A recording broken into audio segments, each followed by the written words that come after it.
भक्तिधारा TV स्वतंत्र उपस्थापना मंदिर मालिनी भुवनेश्वर को आपण मानक स्वागत। भुवनेश्वर रे ओडिशार नूतन राजधानी स्थापित हेबा परे भुवनेश्वर उपकंठरे थिबा अनेक छोट बड़ ग्राम समयक्रमे राजधानी रे सम्मिलित हेबाकु लागिले। सही छोट बड़ ग्राम मानक मध्यरु विमान बंदर पार्श्ववर्ती गंडमुंडा ग्राम अन्यतम। गंडमुंडा ग्राम रे अवस्थित लक्ष्मीनारायण एवं हनुमान मंदिर राजधानी प्रमुख मंदिर मानक मध्यरु अन्यतम। गंडमुंडा हाट निकट अवस्थित यही मंदिर परिसर मध्य मुख्य मंदिर रे लक्ष्मीनारायण राम सीता एवं राधाकृष्ण पूजा पाउथिबा बेले अन्य एक मंदिर रे महावीर हनुमान पूजा पाउथांती।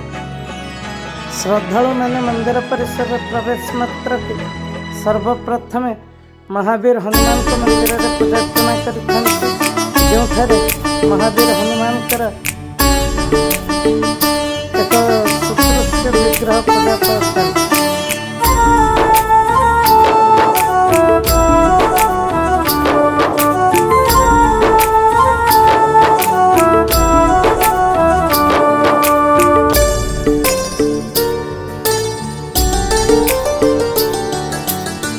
हे दुख भंजन मारुति नंदन, सुन लो मेरी पुकार, पवन सुत विनती बारंबार, पवन सुत विनती बारंबार।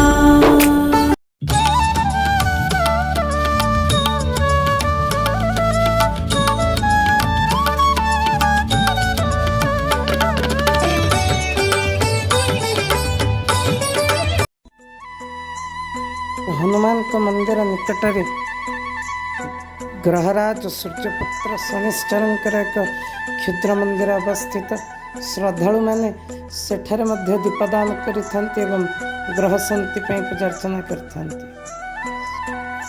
वर्तमान आसंतु मुख्य मंदिर दर्शन करिबा। मुख्य मंदिर रे प्रवेश मात्र के श्रद्धालु माने सर्वप्रथम एठारे थिबा गरुड़ स्तंभ को प्रणाम करिथांती। एही गरुड़ स्तंभटी मुख्य मंदिर मध्य भाग रे श्री लक्ष्मीनारायण को सम्मुख रे दंडायमान।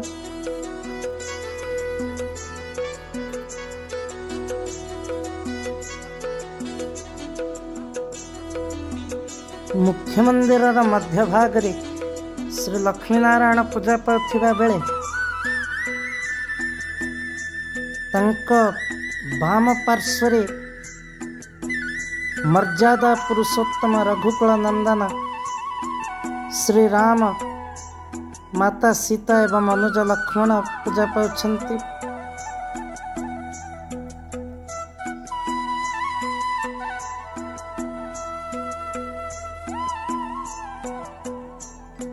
एवं वाम पार्श्वरे श्री राधा कृष्ण जुगल मूर्ति पूजा पाउछंती।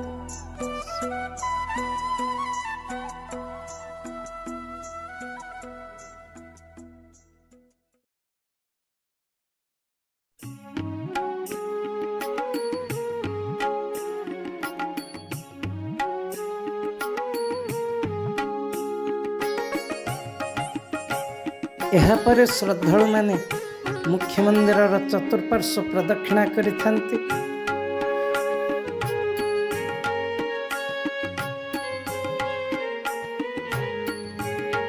एही प्रदक्षिण समय रे श्रद्धालु भक्त माने भगवान नारायणकर विभिन्न अवतार मानकर दर्शन करिथांती।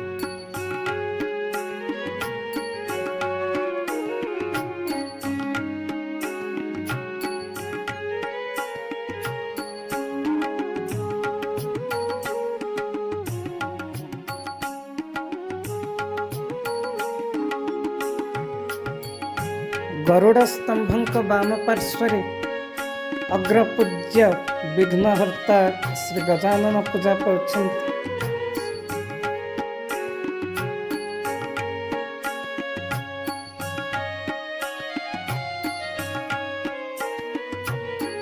एवं तांको डाहण पार्श्वरे विद्यादात्री माँ सरस्वती पूजा पाउछन्ति।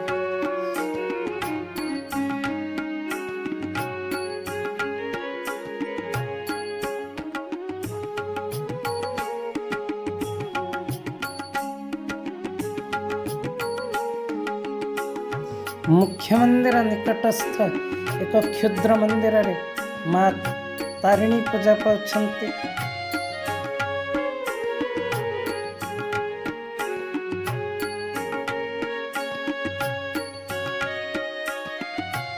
यह व्यतीत ही मंदिर परिसर रे गोटे पूजा मंडपटीय मध्य रही।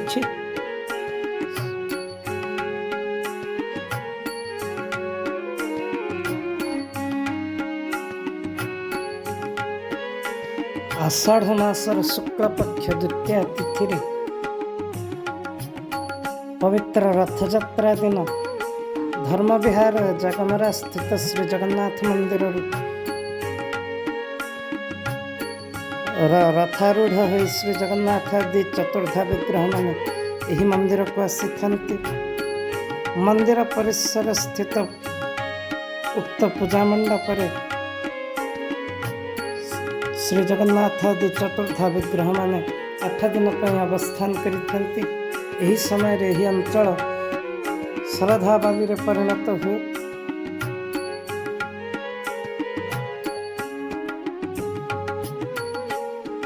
श्रीगुंडीचा ठारू नवमी संध्या दर्शन पर्यंत 8 दिन व्यापी एठारे श्रीजीव माने अवस्थान करिथन्ति। एही समय रे एठारे मंच प्रस्तुत होई विभिन्न सांस्कृतिक कार्यक्रम यथा भजन संध्या प्रवचन पाला दासकाठिया आदि परिवेशित हुए। एही समय रे एही अंचल रे जगन्नाथमय परिवेश सृष्टि हुए। स्थानीय अंचल श्रद्धालुओं समेत राजधानी अनेक जगन्नाथ प्रेमी भक्तवृंद एठाकू आसीथान्ति।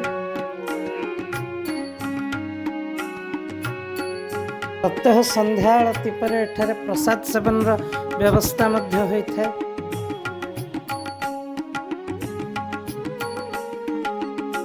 एही 8 दिन पई एही अंचल हो जाए जगन्नाथ में।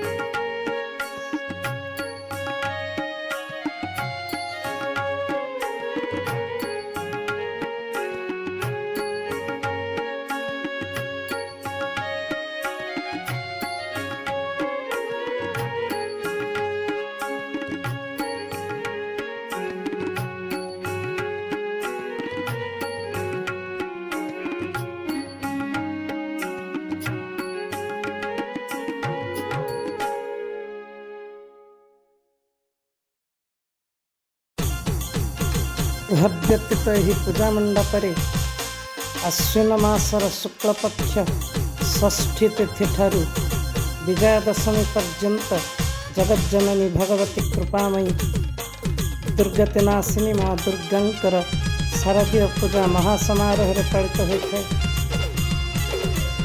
यही समय रे एठाकु स्थानीय अंचल श्रद्धालु मानकर समागम होता है।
समय मध्य एठारे एक भक्तिमय वातावरण सृष्टि होता है।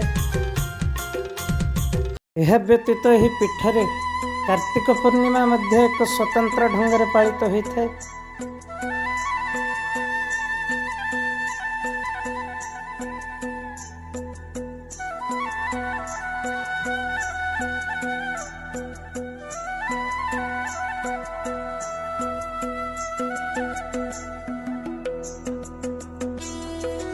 पवित्र कार्तिक पूर्णिमा अवसर में एठारे एक अस्थायी जलाशय निर्माण करा जायଥାଏ।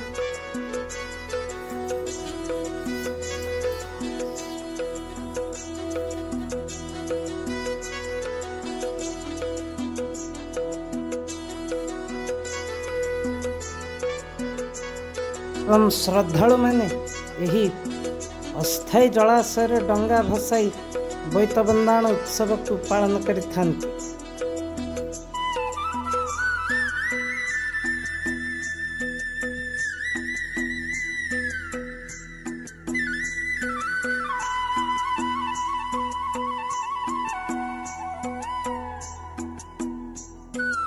राजधानीर अन्य मंदिर भली यही मंदिर रे मध्य दिन प्रबल जनसमागम होता। एहीपरि भावे वर्षर विभिन्न समय रे उत्सव मुखर रहुथिबा एही मंदिरर पीठाधीश्वर को प्रणाम जणाई आमे हमर एही स्वतंत्र उपस्थापना को एही ठारे रखुछु। जय जगन्नाथ।